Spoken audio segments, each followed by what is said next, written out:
It all started on a scorching Tuesday afternoon, the kind where the heat shimmered off asphalt and tempers frayed just as quickly as sweat beaded, and I, Sam Carter, found myself staring at the remnants of what could only be described as the audacious handiwork of the reigning tyrant of our cul-de-sac, Karen Willoughby, president of the Cedar Hills HOA and self-declared guardian of community aesthetic integrity.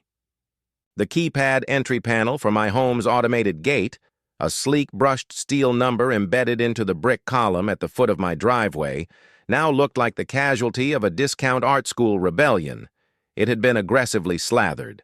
In industrial-grade spray paint, the keypad now unrecognizable and worse, completely non-functional. My initial fury was muted by disbelief. Who does something like this in broad daylight? But as I jogged down the driveway toward the mess, the smell of fresh paint still pungent in the summer air, I noticed the distinct scent of vanilla lavender aerosol, Karen's signature. She always sprayed it around her roses and over her porch, apparently as a deterrent for cats, teenagers, and, presumably, joy itself. I didn't need a camera feed to know it was her, but I had one anyway, and after rushing inside to pull the footage, there it was.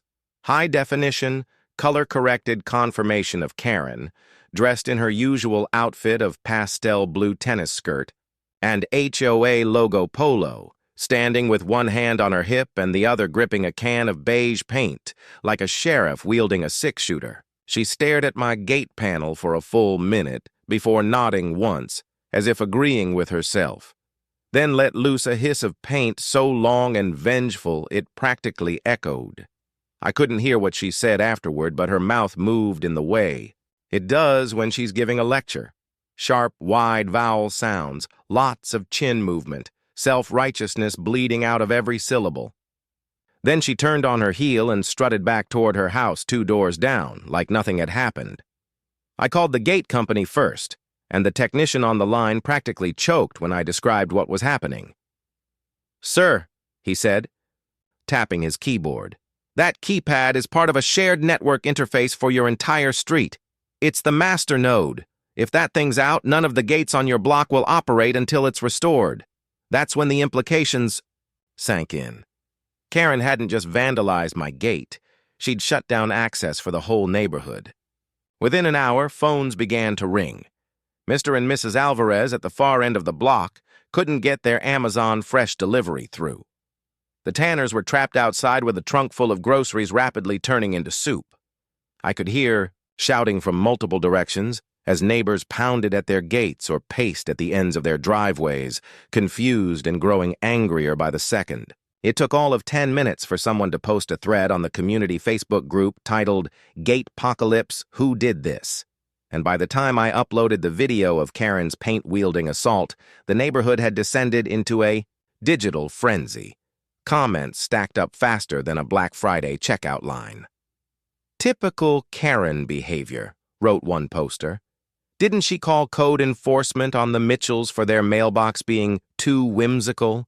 another asked. Within the hour, my house became the epicenter of the crisis, as neighbors gathered at my porch to get a closer look at the damage and offer everything from support to mild panic. Among them was Curtis, our unofficial street IT guy, who leaned in close and examined the panel like it was an ancient artifact. "This isn't just vandalism," he said. "She used enamel paint. That stuff messes with the sensor circuits. We'll need a full replacement, maybe a reprogram of the node matrix." Translation: expensive, slow, and likely requiring HOA funds to fix, if Karen even admitted to it. When I confronted her, she didn't even flinch. I walked right up to her property line, careful not to step on her freshly trimmed lawn lest she unleash a violation notice, and held up my phone with the video ready. "You destroyed my gate panel," I said. "No," she replied smoothly. "I corrected an eyesore." She said it like she was talking about a stain on her favorite blouse. "It didn't match the neighborhood color palette." My jaw dropped. "You mean the gray metal?" "It was urban industrial," she said with a sniff. "This is a traditional craftsman community, Sam. We have guidelines. Page 34, subsection E. I stared at her in disbelief. You know you disabled the entire block's entry gates, right? She waved her hand like that was a minor inconvenience. Temporary. You'll fix it. Or we'll just manually open the gates for now. It builds community spirit. I could have screamed. Instead, I walked away with the resolve of someone preparing for war. The next few days were a whirlwind of tech consultations, neighbor forums, and emails ping-ponging back and forth with the HOA board who, surprise, were mostly Karen's friends. Official statements began to trickle out, hedging blame and citing ongoing aesthetic compliance reviews. But the tide of public opinion had turned. One night, under cover of darkness, someone pasted Cody Red signs on every lamppost. Someone else printed flyers of Karen mid-spray paint, with the words Vandal in Chief superimposed in meme font. Curtis began organizing a shadow tech repair team in his garage.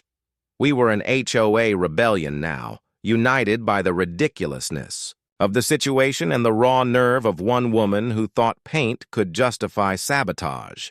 The final straw came when a fire truck had to reroute during an emergency because it couldn't get through the main security gate. The city got involved. Suddenly, this wasn't just a neighbor squabble. It was a potential safety violation with liability and lawsuits looming. Karen doubled down, of course, hiring an HOA lawyer and insisting on a retroactive approval of her aesthetic correction. But we had evidence, momentum, and an increasingly angry community on our side. A special emergency vote was called, and for the first time in the HOA's history, Karen's presidency was on the line. Chapter 1 ended not with the gates repaired, but with the block uniting behind a shared sense of indignation, rolling up our sleeves, and preparing to finally push back against the tyranny of pastel uniforms and weaponized neighborhood regulations. The battle lines were drawn, and Karen had no idea the storm she'd unleashed with one can of spray paint.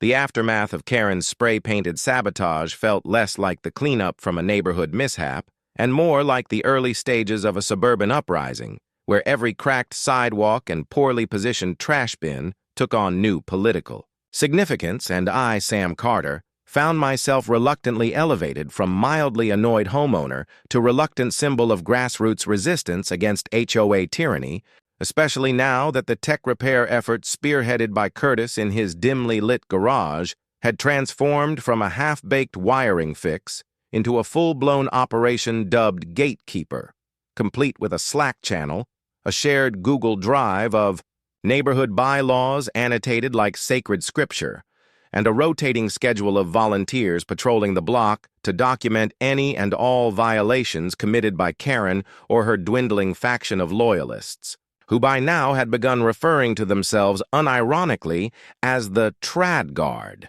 a term they believed conveyed their sacred duty to preserve the purity of community values, but which only made the rest of us snicker as we watched them. Measure hedge height with tape measures and distribute clipboards like it was a Cold War census operation. Meanwhile, the damaged gate panel remained the physical and symbolic center of the storm, its melted keypad now enclosed in a makeshift plexiglass case labeled Exhibit A by neighbor Cheryl, who had decided to turn my driveway into an unofficial museum of Karen-related offenses, complete with a guided tour she offered to every DoorDash driver and dog walker who passed by, her voice rising theatrically as she narrated the infamous moment when Karen had once confiscated Halloween candy from a child dressed as a zombie because undead creatures promote moral decay. But beneath the absurdity, there was real tension brewing.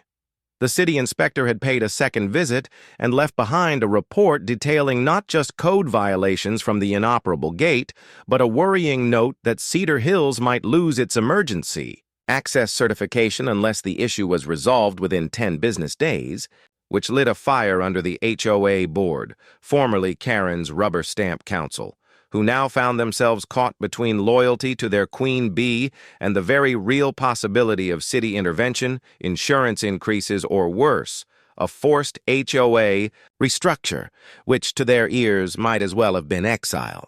Karen, of course, saw all of this as a smear campaign, insisting during an emergency HOA Zoom meeting, one she held from her deck beside a suspiciously uniform stack of garden gnomes painted HOA blue, that this was merely a coordinated attempt to erode community standards, and that anyone participating in the so-called gatekeeper effort was a rogue element threatening the spiritual architecture of Cedar Hills. Spiritual architecture? Cheryl nearly dropped her wine glass laughing when I told her.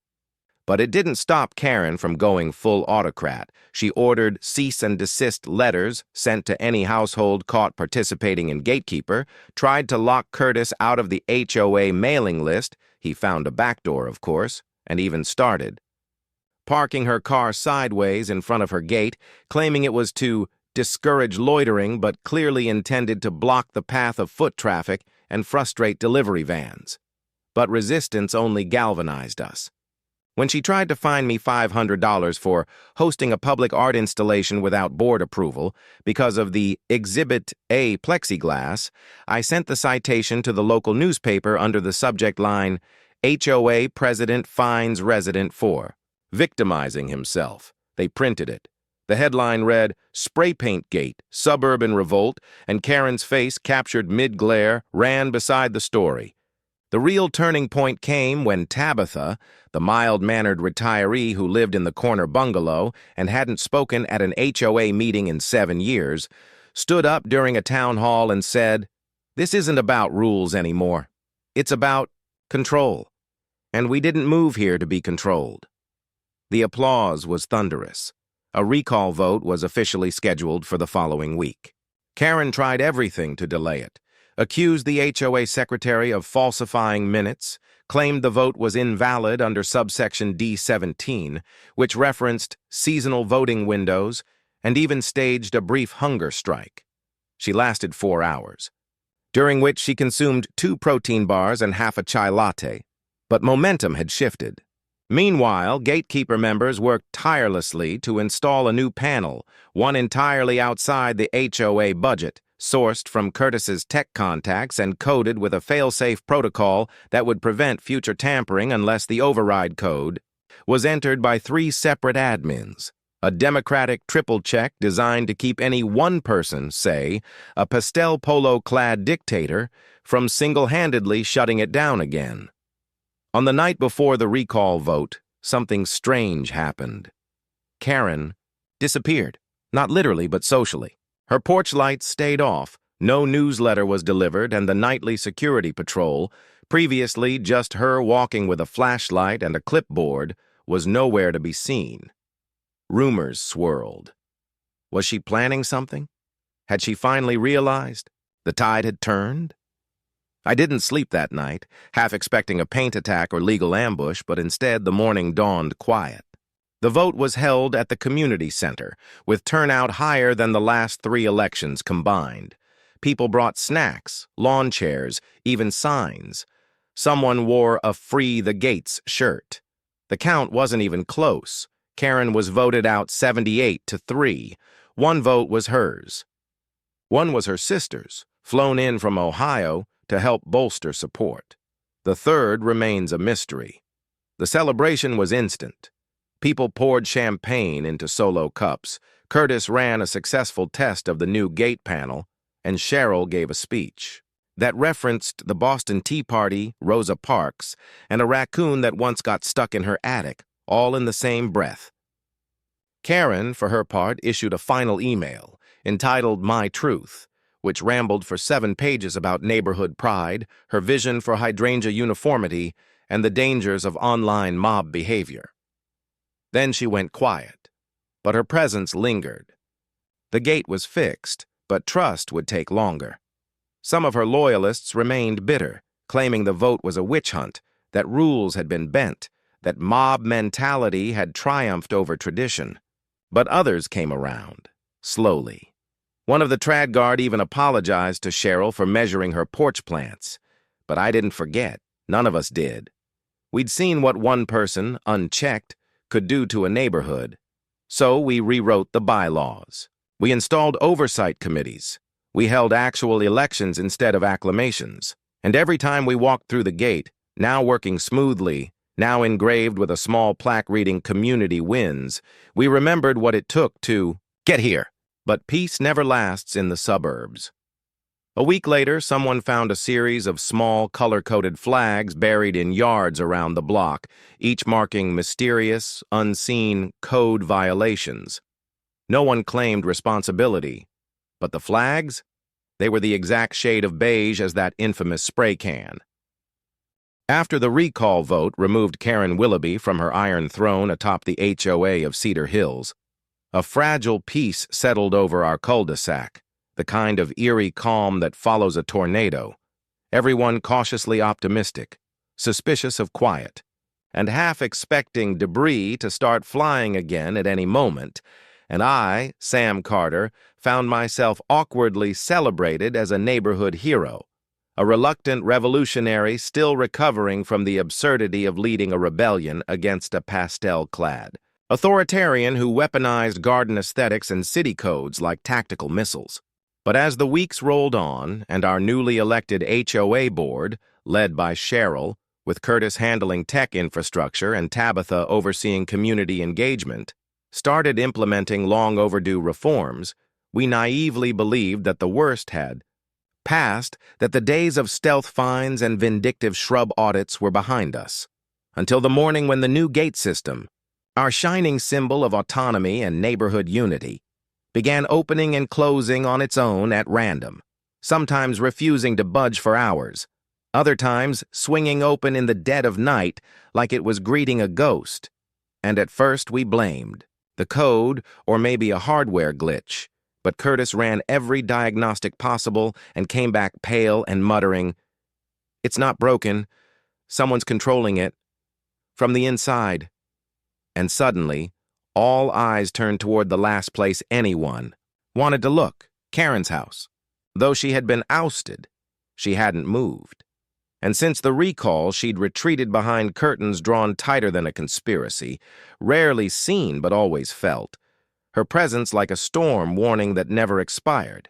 And when strange things began happening, sprinkler systems activating at 3 a.m. only on the homes of former gatekeeper members, HOA documents mysteriously deleted from the community cloud drive, lawn flamingos with red X marks painted on them appearing overnight.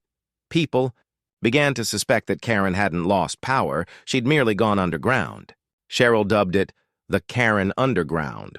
Curtis called it Ops Beige Shadow, and Tabitha simply began referring to her as the Phantom of the Cul-de-Sac. But regardless of what we named it, the reality was unmistakable. Someone was waging a subtle, tech-savvy campaign of disruption, and only one person in Cedar Hills had both the motivation and the weirdly specific knowledge of HOA code to carry it out. Then came the email. It arrived under an anonymous address, but its tone was unmistakably Karen, legalese peppered with passive aggression, quotes from bylaws twisted like scripture, and the subject line, "Urgent. Gate override breach compromises neighborhood security." It claimed that the new triple admin gate system had been illegally implemented without full procedural review, which was technically true, though Cheryl had documentation that public approval had been unanimous, and the message ended with a threat thinly veiled as concern, suggesting that if the system was not deactivated and reverted to previous approved standards, further action would be necessary to preserve community safety and decorum. The board met immediately, huddled in my garage because Karen had allegedly installed a motion sensor that blasted bagpipe music when anyone stepped foot on the sidewalk in front of her house, and as we reviewed the message, Curtis pointed to something strange in the metadata, an encrypted tag that he traced back to a proprietary firmware unique to the original gate panel, the very one Karen had vandalized. "That's not possible," I said, but Curtis shook his head. "She must have cloned the admin token before she destroyed it. She's got a back door." In that moment, we realized the war hadn't ended. It had just evolved. Karen wasn't just defacing flowers anymore. She was inside our infrastructure. That night, Operation Lockdown was initiated. Curtis and a team of gatekeeper volunteers began rebuilding the gate system from scratch, this time in secret, using a Raspberry Pi core and an encryption model so complex he had to write out the algorithm on 3 separate whiteboards. Meanwhile, Cheryl and I drafted a formal cease and desist warning citing misuse of unauthorized administrative access and community endangerment. But before we could deliver it, Karen struck again. One morning, every mailbox in the block had a printed newsletter titled The Real HOA, filled with slanderous accounts of the new board's supposed mismanagement. Cheryl accused of embezzling garden funds Tabitha described as a radical anarchist with a known vendetta against porch swings, and me, hilariously, depicted as the gate tyrant who had installed surveillance systems to spy on children. It was so over the top it was almost funny, until city inspectors showed up unannounced the next day, responding to anonymous reports of zoning violations, structural noncompliance, and an accusation that someone was operating a business out of their garage involving state secrets and laser equipment. That last one got Curtis temporarily banned from ordering anything off Amazon. We were in full-on cyber warfare now, and the board realized that the only way to end this once and for all was to confront the source. So we initiated a sting. Curtis baited the gate system with a false override code, a decoy signal that, if accessed, would ping back the user's location. It took less than 48 hours. At 2:17 a.m., the signal was triggered from Karen's garage. We had her, or so we thought. The next day, as we prepared to report her for illegal interference with critical infrastructure, Karen unveiled her final move. She filed a restraining order against the entire board, not just one person, all of us, on the grounds of organized harassment, defamation, and illegal neighborhood seizure, claiming we had formed a rogue HOA in exile. The hearing was scheduled for the following week. What followed was one of the most surreal courtroom scenes in suburban history. Tabitha arrived with color-coded folders of every community complaint since 2003. Cheryl wore a cape made out of rejected HOA newsletters. Curtis built a slideshow with timestamps, access logs, and a 3D map of the digital network that looked like it was meant for a NASA briefing. Karen, meanwhile, represented herself, wearing a suit the exact shade of the banned Urban Industrial, gray, and spent 40 minutes making a legal argument based entirely on interpretive dance and annotated hedge diagrams. The judge, who had clearly never seen a neighborhood implode quite like this, ruled that the restraining order was invalid, that the board had acted within the community's rights, and that Karen was officially prohibited from accessing or tampering with any community infrastructure without signed board approval. That should have been the end. But as we walked out of the courtroom, triumphant and exhausted, Karen handed each of us a single business card. It read only, Karen Willoughby, Consultant, Aesthetic Warfare and Neighborhood Influence, available. By referral. She winked. Cheryl fainted. We haven't seen Karen since that day. Her house was later sold to a young couple who installed solar panels, a rainbow mailbox, and a mini library box filled with banned books. The gate system, now fully hardened and AI-assisted, has worked perfectly ever since. But every so often, late at night, when the wind is just right and the streetlights flicker, you can still catch the faintest trace of vanilla lavender aerosol and wonder whether the phantom of the cul-de-sac is gone, or merely regrouping. 6 months passed in what could only be described as the golden age of Cedar Hills, a strange, almost utopian calm in the wake of HOA Karen's exile, where the gate worked, the bylaws were respected but not weaponized, and neighbors who had once communicated only through petty infractions and passive-aggressive flower placements now held porch parties, lent each other tools, and debated lawn fertilizer brands like Seasoned Diplomats, while I, Sam Carter, unofficial symbol of suburban rebellion, finally returned to my pre-war routine of tinkering in the garage, walking my dog, and pretending not to understand fantasy football invites, But just when the world seemed to right itself, just when peace seemed sustainable, the first sign of the final act arrived not with a bang, but with a knock, a peculiar, delicate knock, on my door at 6:43 a.m., a time sacred only to joggers and maniacs, and there, standing on my porch with a clipboard, perfectly ironed blouse, and hair in a bun that could slice marble, was a woman who introduced herself as Clarissa Bell, Regional HOA Auditor, Division 4, and I knew, instantly, viscerally, that the phantom of the cul-de-sac had not died but evolved, that Karen hadn't vanished. She'd metastasized into the system itself. And Clarissa, with her laser smile and legalese stuffed tote bag, was either her envoy or, worse, her ideological successor, sent not to spray paint panels, but to suffocate our independence with bureaucracy, so refined it couldn't be fought with memes or sting-ops, but only with soul-draining compliance meetings and a deep understanding of suburban legal precedent. Clarissa explained, in a tone like cold tea, that Cedar Hills had been flagged for a post-recall procedural review, which sounded harmless until we discovered that this audit involved over 900 pages of HOA reform documentation, including bylaw subclause reconciliation, structure legitimacy hearings, and something called the Architectural Integrity Purge, which turned out to be a veiled attempt to reverse every gatekeeper-led modernization by exploiting obscure clauses from the pre-2001 HOA Charter.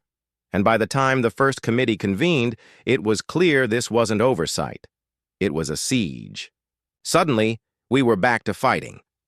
Only this time, not against a rogue neighbor with a can of Rust-Oleum, but against the very system we thought we'd reclaimed.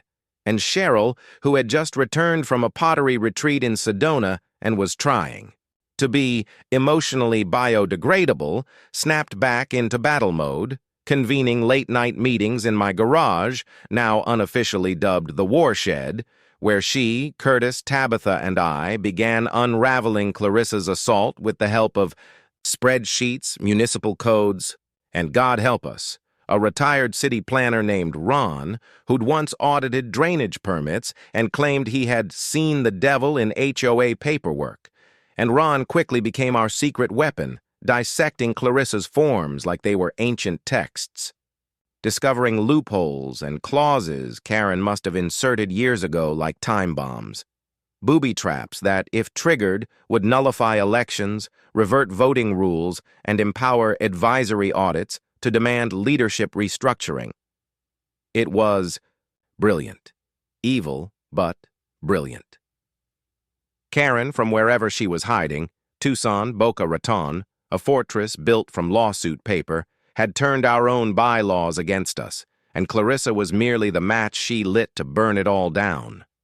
When the first eviction notice arrived, targeting Tabitha for allegedly installing an unauthorized aesthetic structure, a.k.a. her gnome-themed bird bath, we realized this wasn't symbolic, it was scorched earth, and so began the bylaw war.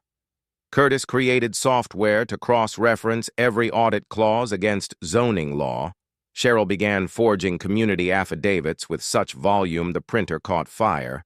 And I found myself coordinating neighborhood defense not with signs or speeches, but with notarized affidavits and a rogue copy of the 1999 HOA Charter we found in the basement of the old HOA office, where it had been collecting dust beneath a taxidermy possum and a motivational poster about compliance synergy. That document, as it turned out, was our salvation, because buried deep in its yellowed, coffee-stained pages was Section 8F. The Disbandment Contingency Clause, which stated that if a supermajority of residents could prove systemic audit abuse or ideological coercion from external governance structures, the HOA could be temporarily disbanded and reconstituted under emergency residential governance, essentially a neighborhood version of a constitutional reboot. And after a week of knocking on doors, explaining, pleading, and in Cheryl's case, bribing with homemade lasagna, we secured the necessary 87% signature threshold. But the process couldn't be invoked without a hearing, one overseen by a neutral party from the Regional Oversight Council, and this is where fate, or perhaps divine comedy, intervened, because the auditor sent to review the case was none other than Lionel Green, a man whose HOA had been torpedoed by Karen 10 years earlier during her reign as a traveling compliance consultant. And Lionel, though bound by procedure, took one look at Clarissa's audit reports, then at our documentation and said, "You've got a Karen protocol. This is Category 5 suburban subterfuge." With his support, the hearing was swift. Clarissa, caught flat-footed, tried to stall with PowerPoints and obscure clauses, but Curtis countered each one in real time, and Tabitha's testimony, tearful, passionate, and delivered in front of a slideshow of her Nome Birdbath's community, impact, sealed the deal. The council voted unanimously. The audit was declared malicious, all sub-clauses revoked, and Cedar Hills was granted sovereignty under revised emergency HOA guidelines, our own rules, written by us, governed by us. Clarissa was recalled from the field. Her last words, whispered to Cheryl in the parking lot, were, "She'll be back. The system always finds a way." And maybe she was right. Because while we won the war, again, and rewrote our HOA charter, from scratch, embedding it with protections against future bureaucratic invasions, we knew that the spirit of Karen, or at least the structural rot she represented, wasn't gone. It lived in the cracks, the margins, the unchecked clauses, and our only defense was vigilance, transparency, and a robust neighborhood Slack channel where Curtis posted weekly memes about gate-based fascism. Life slowly returned to normal. The new HOA, now officially titled the Community Integrity Board, published monthly transparency reports. Cheryl was elected chair with a platform of functionality and fun, and Curtis installed a weatherproof digital gnome atop the gate that winked whenever the system was accessed, our tiny solar-powered sentinel. As for Karen, no one knows where she went. There were rumors of her trying to start an HOA in a virtual metaverse community, but her avatar was banned for enforcement extremism. Some say she lives in a remote RV park, cataloging mailbox designs. Others claim she's embedded in a shadow network of hyper-compliant HOAs, mentoring rising enforcers. But for us in Cedar Hills, the nightmare was over. Until the day a newcomer moved into Lot 17, a woman with suspiciously crisp landscaping, a clipboard with plastic tabs, and a bumper sticker that read, "Aesthetics are law." When I saw her, outside measuring fence alignment with a protractor, I locked eyes with Cheryl across the street, and we both sighed. Peace, it seemed, was just a recess between sequels.